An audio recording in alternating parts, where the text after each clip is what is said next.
I wanted to come on here and give a little perspective on characters and character arcs. One of the things I saw, especially very early on when the phone rings came out, were comments on edits or reaction videos, and they were saying that the male lead was a red flag. And so I want to talk a little bit about two screenplays that I was hired to write based on real people, and the importance of room to grow when it comes to a character, especially a main character. So one of the screenplays that I was hired to write was about a very famous athlete who passed away, and it was the love story between the athlete and their spouse. And it was the spouse who, through our agency, hired me to write the story. The second was a friend of a friend who found me and approached me and paid me to write the story of their father, who was a coach and very well loved in their community. And they wanted their father's story told forever, and so that anybody could watch it forever. And so set me off on my journey. What was interesting was the first story, the athlete that was very well known, the wife was very willing to share her husband's weaknesses and his internal struggles, right? To where I had a lot of material to work with, because although they were working on an external goal through this sport, I won't say which one, but through this sport, and we had all of these obstacles that we could give him along the way. What really made him interesting was his inner turmoil, and the way that those inner turmoils either held him down or dealing with them helped him to flourish. And so we started off with a character that had a drinking problem and was basically an asshole. And through time and through not only his coaches and the people around him and the relationships that he formed and his success within his sport and his wife, mostly his wife, and her kind of being alongside him, we got to watch this character go from a really kind of to someone that so many people looked up to, that when he passed away, people were devastated. And he passed away in just a really unfortunate way.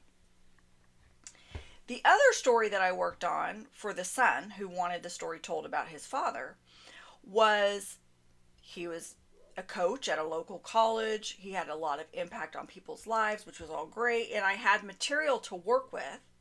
But the problem was the son did not want his father portrayed in any kind of negative light.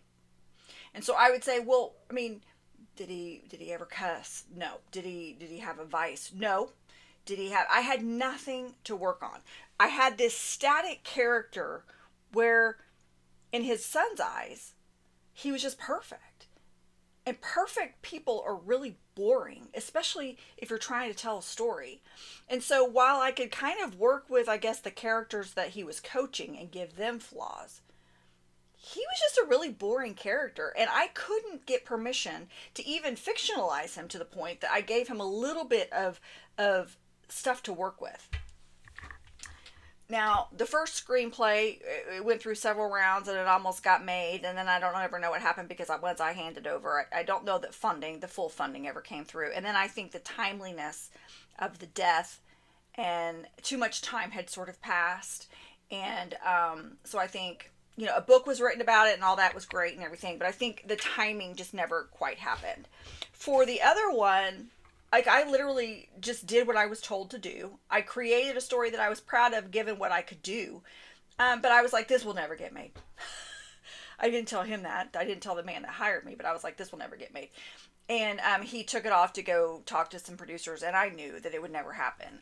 Because he had so, in his own mind, created such this perfect character of his father that there was no way in hell that anybody else was going to find this person interesting. Even though he could have been a very interesting person, you have to make them come to life on screen. And a stagnant, perfect, no character arc character does not do that. So, I say all that to say, the thing about characters is, when you're watching a drama, especially one that's going to be over 12 to 16 episodes, you got to start somewhere to end somewhere. And they're usually pretty opposite. Okay, they're your kind of bookends. And a lot of times when you're watching something, your opening image and your ending image are very similar, but they're opposite. And so you have to have a character. If you want a character who's going to come to their own and they're going to fall in love and they're going to be willing to put themselves out there and trust again and love again and do all these things and be warm and endearing and all of that, then sometimes you really got to start them off way back here really cold and indifferent, or seemingly so, which I think is what happened with When the Phone Rings. So that through every episode, you see a little bit of change, a little bit of change, a little bit of change. And the character that they've combined their life with is able to now come in and help them become the person they want to be, which is what we love to swoon about. And so I would say, if you're someone who tends to be like, oh, red flag, red flag, red flag, red flag, give a character 2-3 episodes to find their way or to start on the journey, because they got to start somewhere. If they're already really sweet and really, the perfect boyfriend, and they're so accommodating and they're so loving and they're so warm and they're so wherever, then that story's got to come from somewhere. That development has to come from somewhere. And where is that gonna? Where do we pull from? So, especially in rom-coms, especially in dramas that have heavy, heavy romance, you're usually going to have characters that are heavily flawed, as we all are, and that require some growth.